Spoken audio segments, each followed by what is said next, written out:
ചെറിയ സമ്മാനം നൽകുന്നതായിരിക്കും. Note on the stage. Asif ദയവ് ചെയ്ത് അദ്ദേഹത്തിന് ഒരു ചെറിയ പുരസ്കാരം നൽകിക്കൊണ്ട് ശ്രീ രമേശ് നാരായണൻ സാറിന് ആസിഫ് അലി ഈ ഒരു പുരസ്കാരം നൽകിയിരിക്കുകയാണ്.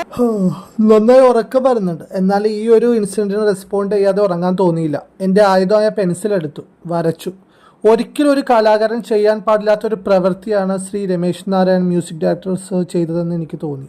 എന്ത് വരക്കുമെന്ന് ആലോചിച്ചപ്പോൾ മനസ്സിലാദ്യം വന്നത് നാറാണത്തു ഭ്രാന്തനാണ് കേട്ടോ. കല്ലുരുട്ടി മലമുകളിലോട്ട് കൊണ്ടുപോയി അവിടെ നിന്ന് കൈവിട്ട് അത് താനി ഉരുണ്ട് താഴോട്ട് വിരുന്ന് നോക്കി അട്ടഹസിക്കും അല്ലേ. നമ്മൾ എത്ര ഉയരങ്ങൾ എത്തിയാലും നമ്മളുടെ നന്മ എളിമ ഒരിക്കലും നഷ്ടമാകരുത്. ഒരു നിമിഷം മതി, അല്ലെങ്കിൽ ഒരു പ്രവൃത്തി മതി, എത്ര വലിയ ഉയരത്തിൽ നിന്നും പടക്കോ എന്ന് പറഞ്ഞ് താഴോട്ട് വീഴാൻ.